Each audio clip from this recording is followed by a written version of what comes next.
बिस्मिल्लाहिर्रहमानिर्रहीम, अस्सलामु अलैकुम। अली सलमान जी टीवी के तमाम नाज़रीन को जी स्पोर्ट्स में खुश आमदेद कहता है कि जहाँ पे रोज़ाना रात 11:05 पर पीर से लेकर जुमेरात तक हम इस महफिल को सजाते हैं आपके लिए और बात करते हैं उस दिन खेले जाने वाले स्पोर्ट्स के हवाले से।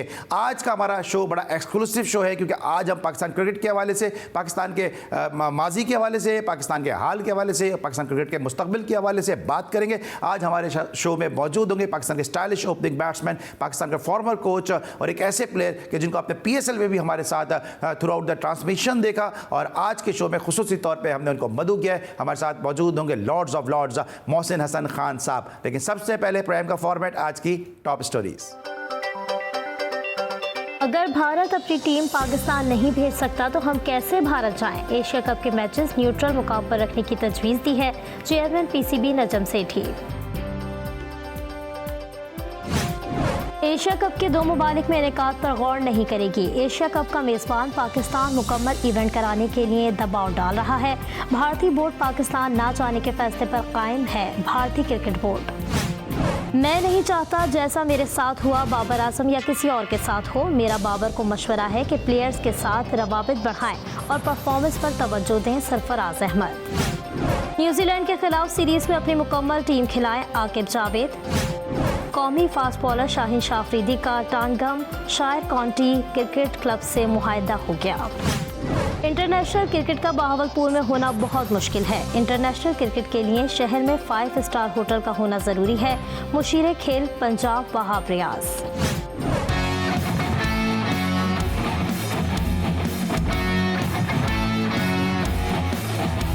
रावलपिंडी में मीसम रमजान नाइट T20 के सेकेंड एडिशन का मेला सजने को तैयार।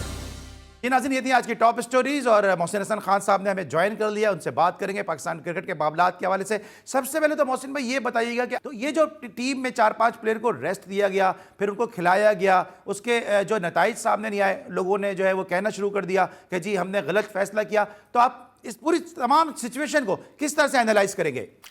देखिए अली, मैं हमेशा से फेवर में हूँ कि यंगस्टर को आप ग्रूम करते जाएं साथ साथ, लेकिन उसका तरीका क्या होता है? आप एक दो ऐसे इंडक्ट करते जाते हैं, देखते हैं उनको, आप सेटल करें उसको। 4-4 5-5 लड़के एक साथ आप नहीं डालते।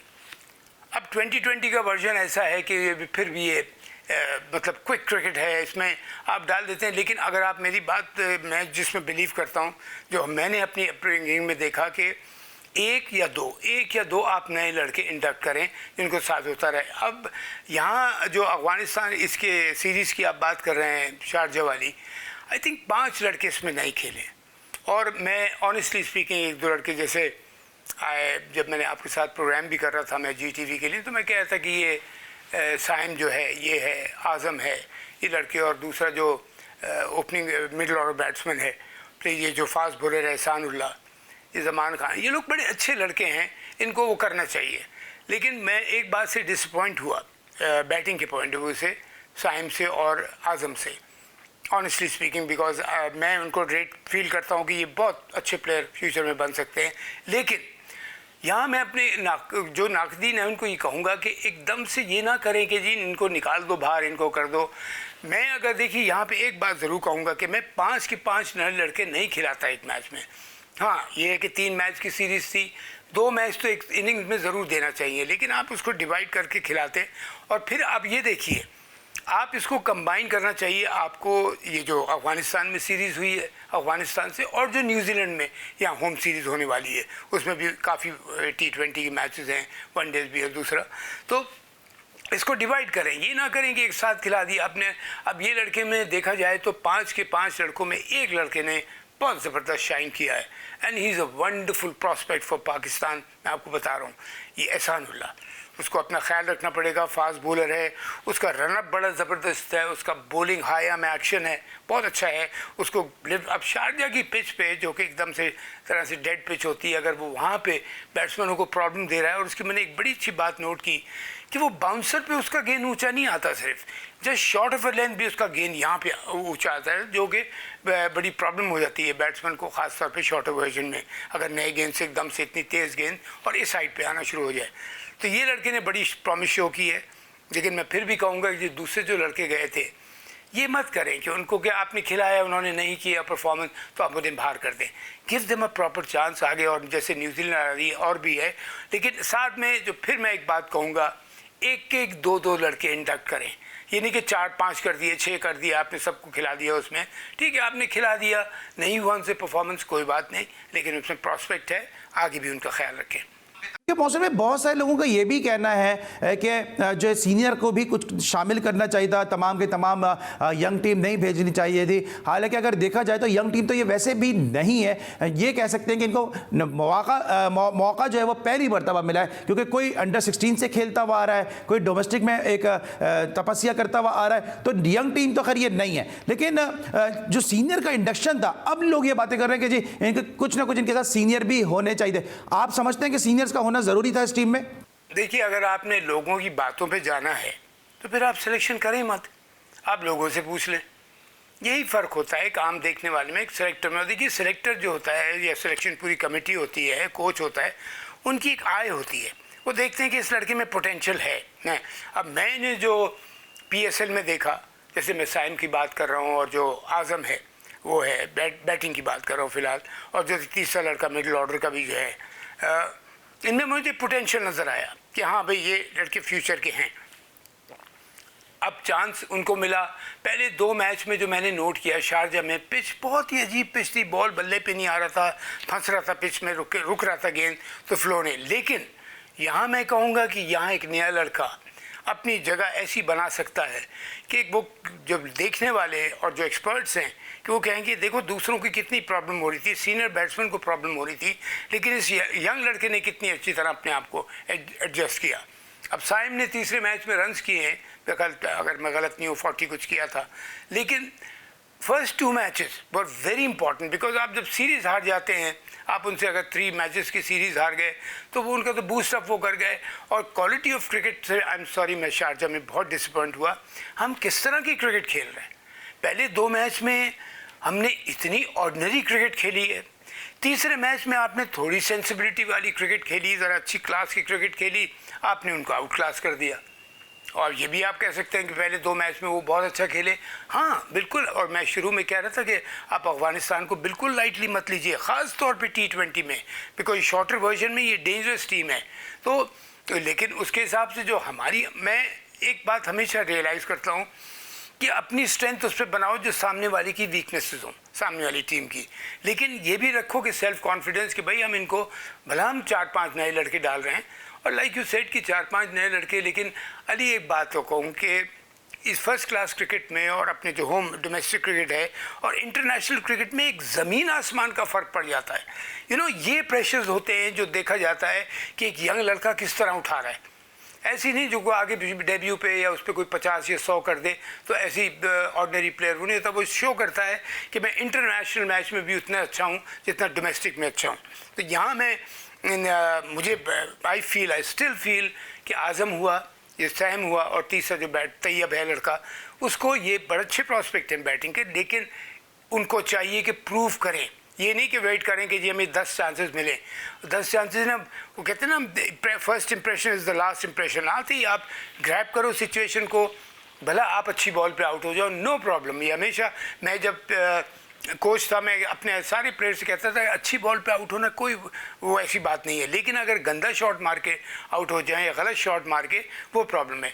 तो ये चीज़ यहाँ पे देखते हुए फर्स्ट क्लास और इंटरनेशनल क्रिकेट में डेफिनेटली कुछ लड़कों के ऊपर ये भी प्रेशर पड़ता है कि इंटरनेशनल मैच हो रहा है, सारी दुनिया देख रही है, यही प्रेशर सारी चीज़ें होती हैं। बट आई स्टिल फील ये लड़के अच्छे हैं, इनको लेके चलें साथ और अपनी सिलेक्शन करें, अपने ऊपर भरोसा रखें।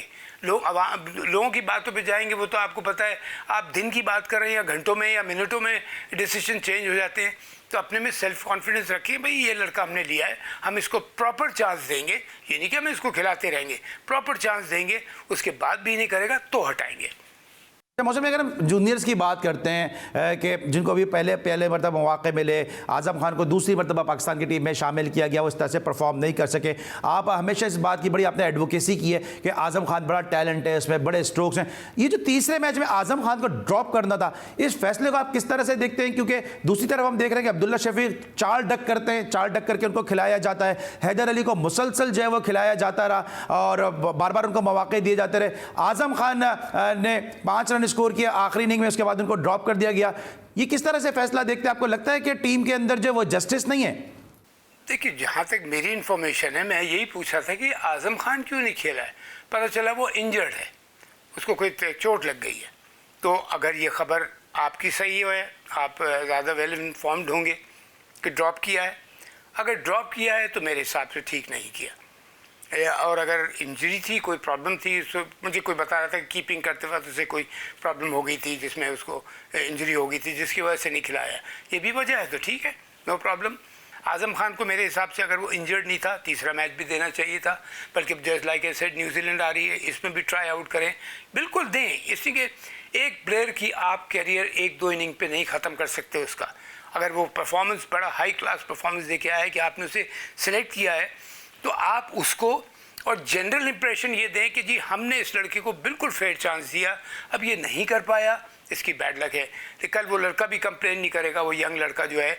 और अगर आप उसको चांस देंगे कि भाई ठीक है हम तुम्हें खिला रहे थे मैचेस, वो कहेगा जी मैं बहुत खुशकिस्मत हूँ कि मुझे सेलेक्टर्स ने बिल्कुल मुझे प्रॉपर चांस दिया, मैंने उसमें परफॉर्म नहीं कर पाया तो मेरी गलती है, और मैंने इसलिए परफॉर्म किया कि मेरे सेलेक्टर्स ने, मेरे कोच ने, मुझे कैप्टन ने बड़ा अच्छा कॉन्फिडेंस दिया, मैंने जाके अपना बेस्ट पॉसिबल करने की कोशिश की और मुझे अच्छे रिजल्ट्स मिले। दिस शुड बी ये पॉलिसी होना चाहिए। बस ये मैं कह रहा हूँ कि आपने अपना लड़के को लिया है तो ये मत करें कि ये इसको लेके हम एक मैच में नहीं किया तो उसको हटा दें टीम से, नहीं, ऐसा मत करें, प्रॉपर चांस दें।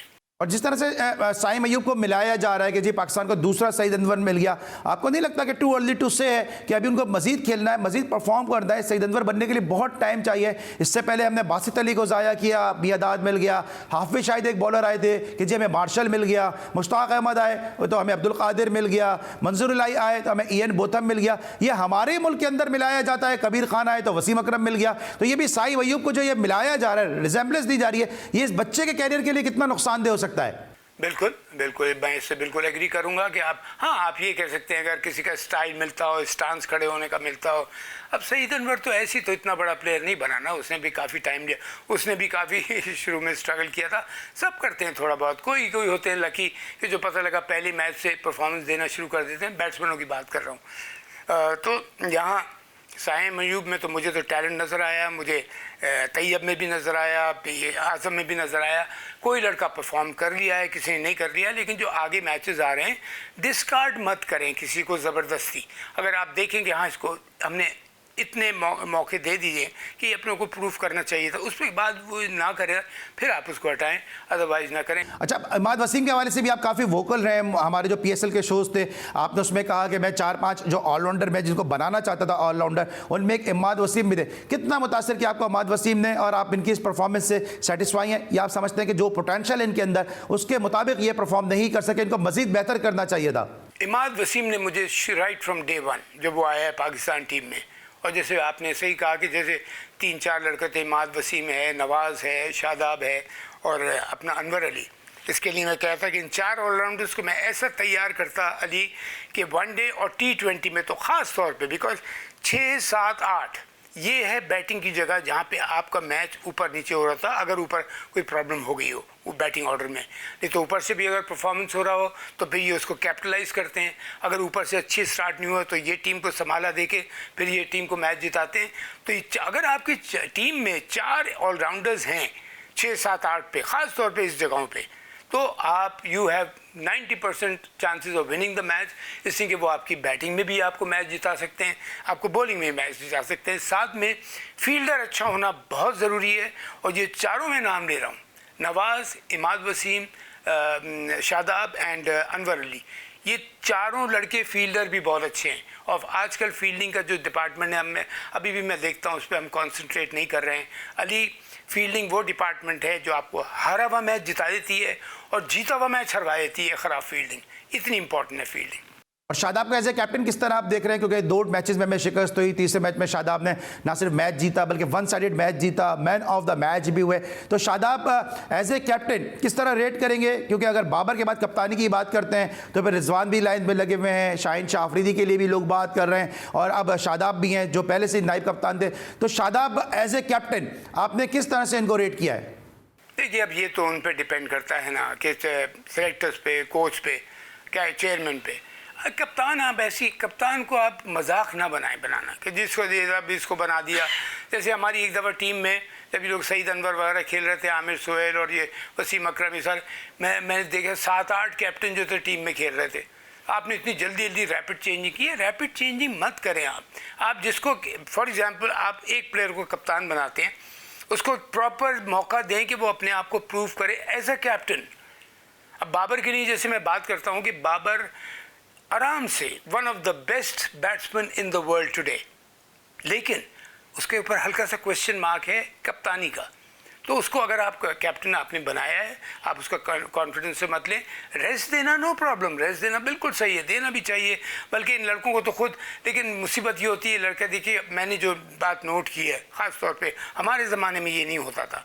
हमारे ज़माने में कोई देखता था कि हाँ कि एक मैच में रेस्ट कराया जा रहा है किसी नए लड़कों को खिलाने में, तो आमतौर पर कोई इतनी ऑब्जेक्शंस नहीं होते थे। लेकिन अब कहते हैं कोई मैच छोड़े ना, तो फिर आप यंग लड़के कैसे निकालेंगे, यही है। और यहाँ किसको स्ट्रॉन्ग होना पड़ता है? नंबर 1 चेयरमैन क्रिकेट बोर्ड, उसके बाद चेयरमैन सिलेक्शन कमेटी और हेड कोच, कि नहीं मैंने साथ नए लड़के बनाते हुए जाना है। लेकिन कैप्टन में एक चीज़ ज़रूर होना चाहिए, बदतमीज़ी नहीं होना चाहिए, लेकिन एग्रेशन होना चाहिए। एग्रेशन इन द सेंस कि आप के जो 10 प्लेयर जो अगर फील्डिंग कर रहे हैं तो उनको एक टेरर होना चाहिए कि अगर हमने कहीं रिलैक्स किया, वो किया, हमारा कप्तान हमें नहीं छोड़ेगा, ये पकड़ लेगा कि क्या किसके लिए। बिकॉज कप्तान है पाकिस्तान टीम का, वो अपने लिए नहीं कह रहा, वो पाकिस्तान के लिए कह रहा है। स्ट्रॉन्ग कैप्टन होना चाहिए। मुझे इमाद वसीम में भी एक कप्तान नज़र आता है कि अगर मुझे ज़रूरत पड़ती है, इसलिए कि उसमें एक सेल्फ कॉन्फिडेंस है। एक तो ये बड़ा ज़रूरी है कप्तान के लिए, सेल्फ कॉन्फिडेंस, और एक इस टाइप का ये कॉन्फिडेंस कि मैं अपनी टीम को लड़ाऊँगा, और अगर मेरा कोई जो प्लेयर नहीं लड़ेगा टीम की जीत में, मैं उसको टीम से निकाल दूँगा। इतना ही होना चाहिए। और ये जो लड़का है अपना बाबर तो कर ही रहा है कैप्टनसी, लेकिन बाबर को थोड़ा सा आई फील कि like I said one of the best batsman in the world today, लेकिन कप्तानी में थोड़ा सा और एग्रेसिव, और उस तरफ जाए। एग्रेसिव से मतलब ये है कि जीतना है मुझे मैच, जीतना है मुझे मैच, चाहे हमें डाइवें मारना पड़े, चाहे हमें ये जितनी भी मेहनत करना पड़े, ये फीलिंग ज़रूर कप्तान को ट्रांसफ़र कर देना चाहिए अपने आप से लड़कों में। और ख़ुद ये कप्तान ये करके दिखाए फील्ड के ऊपर, देखो मैं डाइव भी मार रहा हूँ जब मैं फील्डिंग कर रहा हूँ, मैं कप्तानी में कीननेस शो करे कि हम we are playing to win. सामने वाली टीम अच्छा खेल के मैच जीत जाए बात दूसरी है, but we are playing to win. मौसम में आपने यूएई में पाकिस्तान की टीम को कोच भी किया है, आप शारजा में आप बहुत क्रिकेट खेलें। एक ज़माने में तो कहा जाता था इंडिया में कि शारजा इज़ द हारजा फॉर इंडिया, लेकिन हम अपने ही मजबूत किले में जाके 2 मैचेस हार गए। इस पर बहुत वो हाहाकार भी मची हुई है, बहुत ज़्यादा बात भी हो रही है। आपको क्या लगता है कोई पिचेस का बिहेवियर कुछ ऐसा था कि जो पाकिस्तान को सूट नहीं कर सका, या पाकिस्तान जो है वो प्लान को एग्जीक्यूट नहीं कर सका? देखिए, पाकिस्तान को सूट नहीं कर सका, पाकिस्तान कोई आइसलैंड से आई है क्या, या ऑस्ट्रेलिया से आ रही थी, या ऐसी जगह से आ रही थी जहाँ पे बाउंस है और विकेट बिल्कुल सही है? पाकिस्तानी तकरीबन तगड़ा की पिचेस थी। हाँ, ये ज़रूर मैं कहूँगा, यानी PSL में भी मैंने एक बात कही थी कि जहाँ पिच था, आई थिंक कहाँ मैच था, पिंडी या कहीं मैच था, जहाँ पे बॉल रुक रहा था, बहुत ज़्यादा ब्रेक हो रहा था, ऊपर नीचे भी रह रहा था। 2020 में और वनडे में ऐसी पिचेस नहीं होना चाहिए। इसलिए कि इसमें ये नहीं कि बैटिंग बिल्कुल ओरिएंटेड बना दें, लेकिन ये होना चाहिए कि थोड़ा सा बॉलर को सपोर्ट मिले। लेकिन अगर बॉल ऊपर नीचे रह रहा है, अनइवन पिच खेल रही है, या बॉल रुक के आ रहा है, फिर वो ये चीज़ें नहीं सूट करती 2020 को और वनडे को। तो शारजा की जो कंडीशन है वो हमारी जैसी है। हाँ, कभी यहाँ भी पिच ऐसी बन जाती है। और एक बात आपको याद होगा अली, मैं हमेशा एक बात कहता हूँ, अब भी मेरे यंगस्टर सुन लें और जितने भी साथी हैं टीम में, प्लेयर और टीम वो अच्छी होती है जो मुश्किल वक्त में परफॉर्म करे। इजी वक्त में तो कोई भी कर लेता है परफॉर्म। मुझे भी आप बैटिंग विकेट दे दे, मैं जाके 50 या 100 कर दूंगा। हाँ, थोड़ी सी मुश्किल हो रही है, वहाँ मैं किस तरह मैनेज करता हूँ, किस तरह एडजस्ट करता हूँ कि अभी मैंने इस तरह डिफेंड करना है, मैंने सिंगल्स और टूस पे जाऊँगा, या वहाँ 1-1 2-2 लेता रहूँगा, फिर बिल्ड करके फिर मैं जाके 60 70 80 या 100 करूँगा। तो ये प्लेयर की क्वालिटी होती है जिसकी वजह से देखना चाहिए। लेकिन पिचेस में नो डाउट पहले 2 मैच में पिचेस थी ऐसी, थोड़ा सा बॉल फंस रहा था, लेकिन आपको शो करना चाहिए था। सामने आपके अफगानिस्तान है, वो बहुत टैलेंटेड लड़के हैं। 2020 की ख़ास तौर पे उनकी टीम बड़ी अच्छी हो, उनको पूरा कर देती है काम, बिकॉज वो शॉर्ट वर्जन में अच्छी उनकी एक्सपोज नहीं हो पाते पूरी तरह। लेकिन आप तो नहीं है ना, हम तो अल्हम्दुलिल्लाह 60-70 साल से इंटरनेशनल क्रिकेट में पाकिस्तान ने अपना नाम है, बहुत बड़ा स्टेचर है पाकिस्तान का। यही स्टेचर पता चलता है कि भाई ये टीम ही बड़ी थी, इसलिए वो पिच भी फेवरेबल नहीं थी, लेकिन फिर भी वो मैनेज कर गए। This is very important. उसमें इस वक्त मुझे लेना होगा एक ब्रेक, और जब ब्रेक के बाद वापस आएंगे तो मजीद आपसे बात करेंगे। नाज़रीन हमारे साथ रहिएगा, मिलते हैं एक छोटे से ब्रेक के बाद।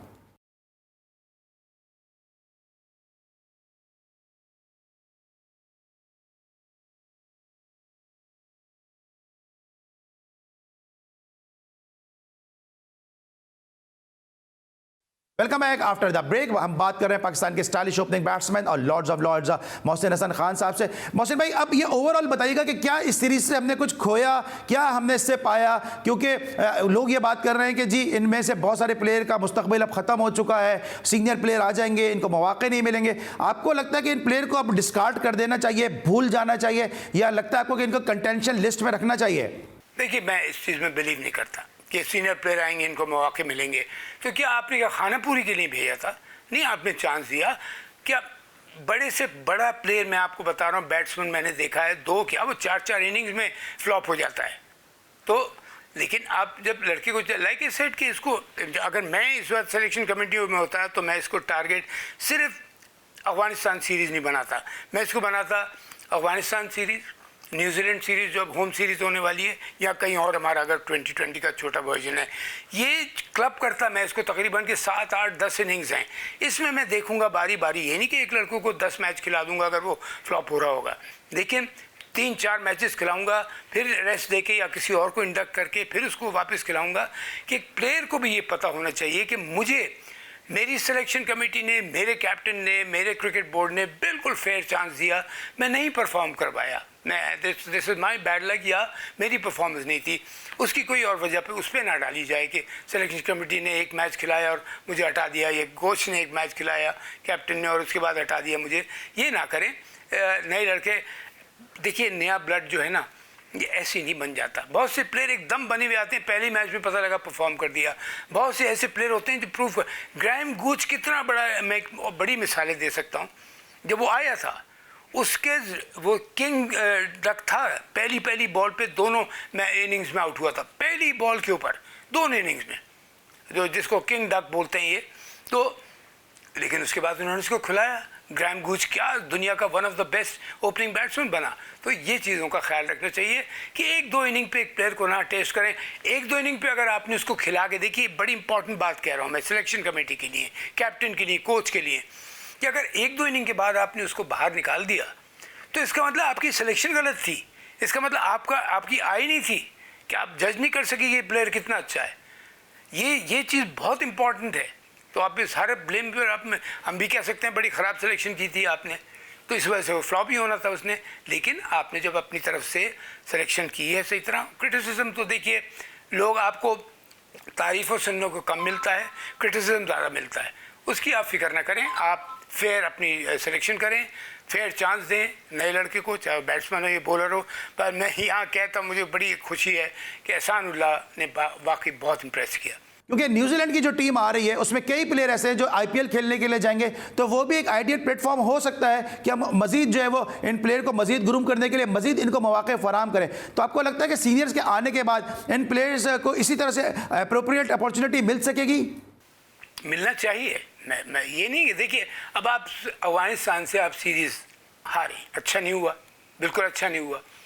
न्यूजीलैंड के जैसे नेक्स्ट सीरीज़ है या उसके बाद जो भी आती है, अगर आप हारने की वजह से डरने लगे तो आप नए लड़के कभी नहीं प्रोड्यूस कर सकते।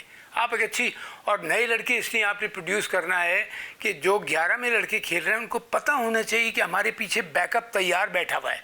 मैं अगर नंबर 3 पे खेलता हूँ, मुझे पता है कि मेरा 2 नहीं तो 1 लड़का ज़रूर तैयार बैठा हुआ है, फॉर्म में, बिल्कुल चार्ज अप है कि मेरी जगह ले। ये भी एक बड़ा अच्छा, ये एक हेल्दी कंपटीशन होता है। जो टीम में जो खेल रहा है उसको पता है कि मुझे परफॉर्म करना है, अपने डिसिप्लिन का ख्याल रखना है, अपनी इंजरीज़ का ख्याल रखना है, यानी अपनी सेहत का ख्याल रखना है, तो मैं इस तरह आगे जाऊंगा, नहीं तो मेरे पास एक रिप्लेसमेंट बैठी है। चले मोहसिन भाई, ये तो हमने सीरीज के हवाले से बात की। मेरे गुज़िश्ता शो में उवैस ज़िया मौजूद थे और उवैस ज़िया ने बहुत सारी बातों से जो है वो पर्दा भी उठाया कि जब आप टीम के कोच थे तो आपके साथ क्या हुआ और किस तरह से पाकिस्तान की टीम को जो है वो जो आप बात करते हैं कि हरवाया गया। उवैस ज़िया ने काफ़ी सारी बातें की। उन्होंने कहा कि मोहसिन खान को लोग को जो है वो लाइक नहीं कर रहे थे बतौर कोच, क्योंकि मोहसिन खान जीत के ट्रैक पर आ गए थे। उनको उस वक्त टीम से हटाना जो था वो पाकिस्तान की क्रिकेट को काफ़ी डैमेज कर गया। इस हवाले से आप क्या कहेंगे? देखिए, मैं उवैस शाह को मैं ये कहूँगा कि शुक्रिया उसका, उसने कहा बात और बात उसने बिल्कुल ठीक कही है। मैं आपको बता रहा हूँ, अगर मैं कंटिन्यू करता तो मैं आपको बताता कि कौन से लड़के जिनने कॉन्स्पिरेसी करने की कोशिश की थी जो नाकामयाब हुई। लेकिन यह कि उन्होंने, और उवैस ने पूरी बात खुल के नहीं कही हुई थी। मुझे अगर टीम से हटाया गया है, जो मेरी परफॉर्मेंस थी, तो वो जो बाहर के इंग्लैंड के जो एजर्टन भी था, नासिर हुसैन थे और इयन बोथम वगैरह ये सब आए हुए थे, ये कह रहे थे कि अब तुम कितने साल का कॉन्ट्रैक्ट, 3 साल या 5 साल का, आपने क्या टीम को कहाँ से कहाँ बिल्कुल ज़बरदस्त कर दिया है। टीम में झगड़े थे, लड़ाइयाँ थी, डिसिप्लिन नहीं था, परफॉर्मेंस नहीं था, वो सब अल्हम्दुलिल्लाह इतना ज़बरदस्त हो गया था। लेकिन जिन्होंने हटाने की उनकी प्लानिंग थी, जब हम श्रीलंका को तीनों फॉर्मेट में हराए, श्रीलंका टॉप 4 में थी, बांग्लादेश जाके बांग्लादेश को तीनों फॉर्मेट में हराया, जबकि बांग्लादेश बड़ी डेंजरस टीम बन गई थी, फिर आके इंग्लैंड का वाइट वॉश किया। तो अब उन्होंने, तो मुझे पता चला था आप ये बात कह रहे हैं, तो मैं कि जी प्लानिंग तो यही कि इनको तो लूजिंग नोट के ऊपर हटाना है टीम से, नहीं तो ये तो जीते ही जा रहे हैं। इन्होंने तो रिकॉर्ड पे रिकॉर्ड बना दिए जीत के, और टीम जो इतनी बेकार ऐसे थी उसको ऐसे एकदम ज़बरदस्त ट्रांसफॉर्म कर दिया, हर लिहाज से, खेल के हिसाब से, डिसिप्लिन के हिसाब से, टुगेदरनेस के हिसाब से, टीम स्पिरिट के हिसाब से, डिटर्मिनेशन के हवाले से, हर हिसाब से। तो उसकी जो मैं पहले भी कह चुका हूँ, फिर मैं कहता हूँ, उवैस ने उसको इस तरह से कहा निकाले, उसको पता नहीं होगा अंदर की बात। मैंने कहा था मैं टीम में सिफारशी नहीं खिलाऊंगा एट एनी कॉस्ट, टीम में मैं जुआ नहीं होने दूंगा एट एनी कॉस्ट। ये चीज़ मेरे खिलाफ गई थी, जो कुछ लोगों को सूट नहीं की, इसलिए कि वो इस चीज़ों में इन्वॉल्व थे कि ना ये सिफारशी खिलाएगा ना ये वो होने देगा। एजाज भट्ट चेयरमैन थे जब उन्होंने मुझे हेड कोच बनाया था, उनका ही मुझे फ़ोन आया कि जी आपने तो कमाल कर दिया, ये टीम को कहाँ से कहाँ ले गए आप उठा के। फिर उसके बाद बीच में ज़का अशरफ आ गए थे, उनको इन बिटवीन जब मैं सीरीज़ में था तो उन्होंने कहा कि मोहसिन ये तो आपकी ज़बरदस्त परफॉर्मेंस है और आपको हम लॉन्ग टर्म आप करेंगे उसके लिए, बिकॉज आपने तो हर चीज़ में टीम को इतना ज़बरदस्त कर दिया। लेकिन पीछे जो खेल खेला गया, मैं उसमें आपको पता है मैं कंट्रोवर्सीज़ में ज़्यादा बिलीव नहीं करता हूँ। लेकिन मैं फिर रिपीट कर रहा हूँ, मुझे हटाने की वजह ये थी कि ना ये सिफारशी खिलाएगा, ना ये टीम में कोई गलत काम होने देगा डिसिप्लिन के ख़िलाफ़, या फिर जुआ अगर कोई इन्वॉल्व हुआ गैम्बलिंग में। और मैंने कह दिया था कि मैं जो कोई इन्वॉल्व हुआ मैं उसको हटाऊंगा, इन्वेस्टिगेट कराऊंगा फ़ौरन, और जेन्युइन इन्वेस्टिगेशन, और अगर वो कल्प्रिट निकलता है मैं उसको फॉर एवर टीम से बाहर करवाऊंगा। बिकॉज अली, ये पाकिस्तान की इज़्ज़त का सवाल है। प्लेयर की अपनी इज़्ज़त बहुत ज़रूरी है, लेकिन पाकिस्तान से बढ़ के नहीं। वैसे का ये भी कहना था कि मोहसिन खान जो थे वो नए लड़कों को बड़ा सपोर्ट करते थे, बहुत प्यार करते थे और सबसे पहले वो पाकिस्तान की बात करते थे। तो क्या यही वजह थी कि वो आपको वो सपोर्ट नहीं मिल सकी कि जिसकी वजह से आपको फिर जो है वो हटाया गया और आपके खिलाफ एक, अगर मैं कहूँ गलत नहीं होगा, एक साजिश की गई? साजिश भी कह सकते हैं, हाँ, ये प्लानिंग भी आप कह सकते हैं कि जैसे मैंने कहा अली कि वो कहते हैं ना ये सिफारशी खिलाएगा हमारा, ना कोई ये हमारी बात मानेगा, टीम में जो कुछ होता रहता है जो गैम्बलिंग और डिसिप्लिन के ख़िलाफ़ वो चीज़ें। बिकॉज डिसिप्लिन में मैंने जो अपनी क्रिकेट सीखी अली, मैंने अपनी लाइफ में, मैं बहुत खुशकिस्मत हूँ कि मैं माजिद खान जैसे, ज़हीर अब्बास जैसे दूसरे सीनियर प्लेयर मेरे साथ थे, तो उनसे और भी दूसरे सीनियर प्लेयर, तो हमारी जो ब्रॉटअप हुआ है, हम अब मैं, और जो मैं पाकिस्तान की बात क्यों करता हूँ, आज मोहसिन खान जो कुछ भी है वो पाकिस्तान की वजह से है। और मैं अल्लाह का शुक्र अदा करता हूँ कि मैंने पाकिस्तान का नाम रोशन करने में, अच्छाई में एक हिस्सा डाला है, बुराई में नहीं डाला। और मैं उस प्लेयर को, क्या वो कितना बड़ा प्लेयर क्यों ना हो, मैं उस प्लेयर, मेरे दिल में उसके लिए कोई जगह नहीं है जिसको अपनी पाकिस्तान की इज़्ज़त का ख्याल नहीं है। मोहसिन हसन खान साहब से गुफ्तगू का सिलसिला जारी रहेगा। मोहसिन भाई, इस वक्त हम लेंगे एक ब्रेक, और जब ब्रेक के बाद वापस आते हैं तो कुछ बात करेंगे एशिया कप के हवाले से कि एशिया कप में क्या होना चाहिए। मिलते एक ब्रेक के बाद।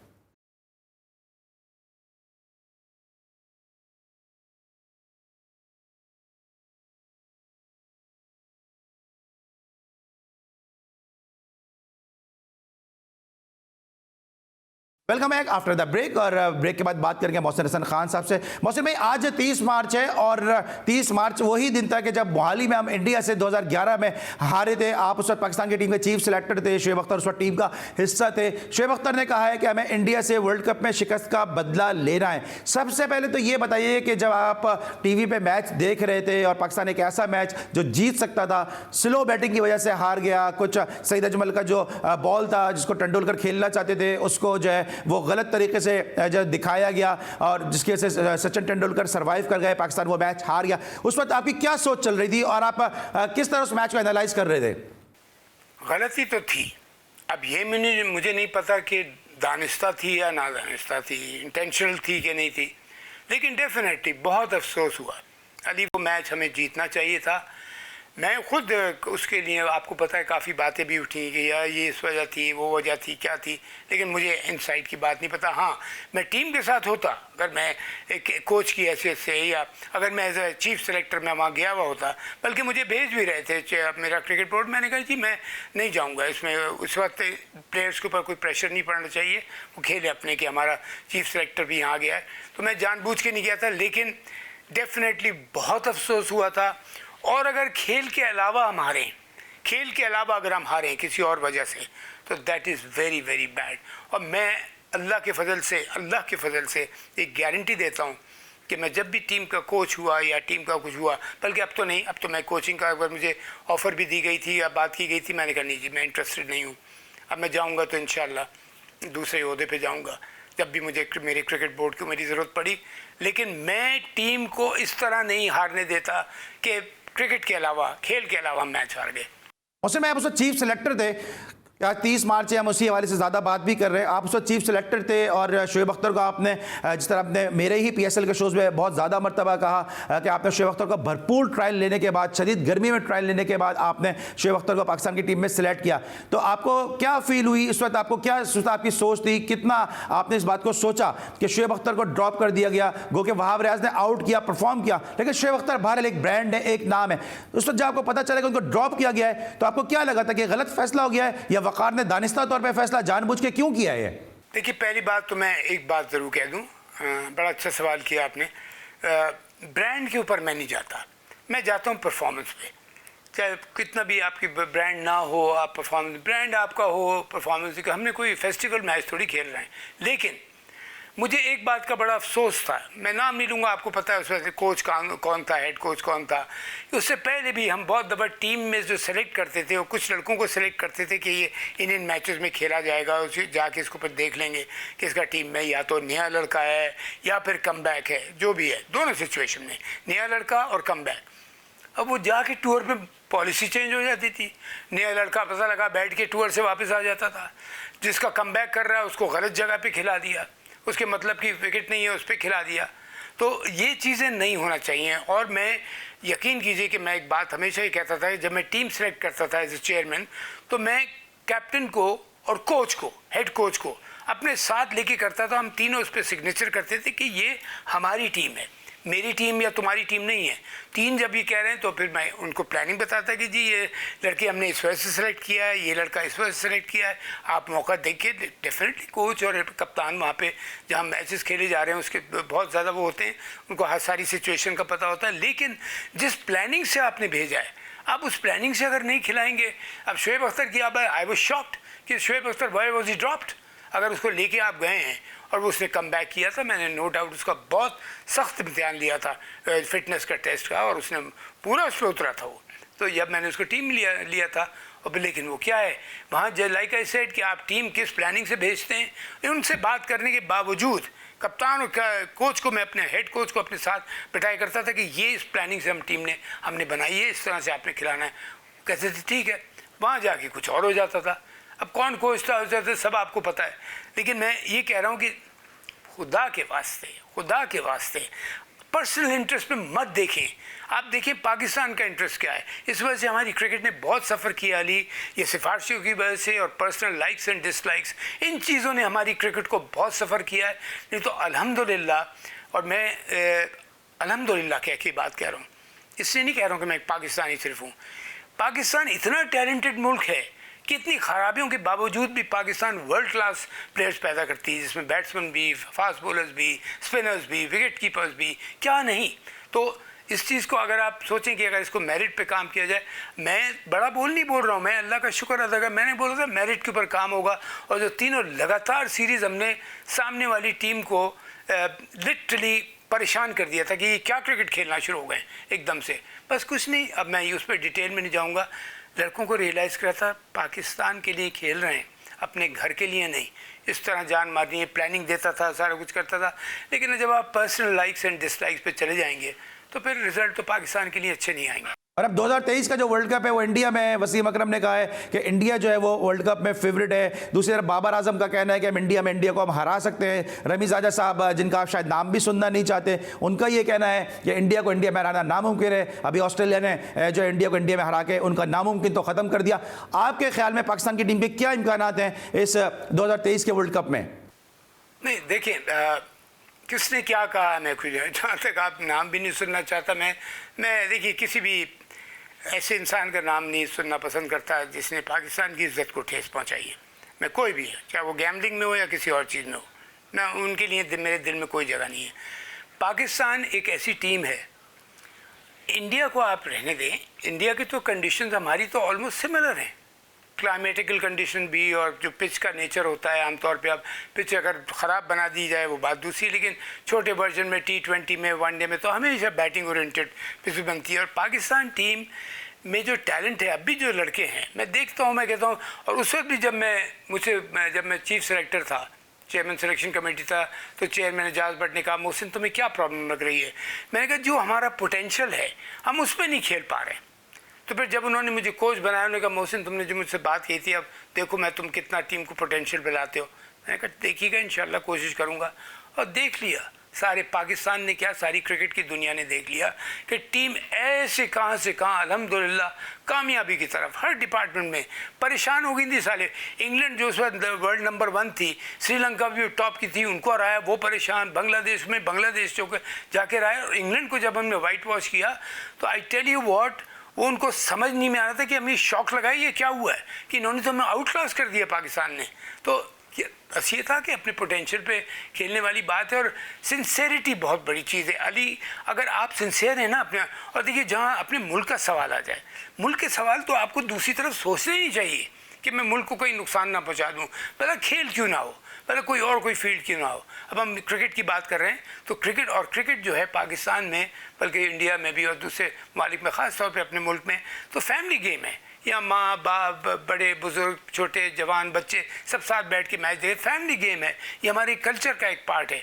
तो यहाँ इसको और ख्याल रखना चाहिए कि हम अपना 100% दें, सिलेक्शन पॉइंट ऑफ व्यू से, फेयरनेस के हिसाब से, डिसिप्लिन के हिसाब से, पूरी मेहनत से खेलें, अपना 100% दें। और ये इतनी अजीम कौम है हमारी, मैं आपको सच बता रहा हूँ कि ये अगर खुदा न खास्ता देखेंगे हमारी टीम लड़ते हुए जान मार रही, हार गई, कभी बुरा नहीं मानेंगे, कहेंगे well tried, well done, next time better luck. तो यहाँ इस चीज़ को देखते हुए बिल्कुल आप फेयर काम करें, ये सोच के कि मैं पाकिस्तान को किसी भी कैपेसिटी में नुकसान नहीं पहुँचाऊँगा, रिजल्ट अच्छे आएंगे। Thank you so much. ये थे हमारे साथ lords of lords Mohsin Hasan Khan sahab. हमें उम्मीद है इनकी गुफ्तगू आपको पसंद आई होगी। इंशाल्लाह अगले शो में आपसे मुलाकात होगी। इस वक्त तक के लिए अली सलमान को पूरी प्रोडक्शन टीम के साथ इजाज़त दीजिए। अपना बहुत ख्याल रखिए। अल्लाह हाफ़िज़।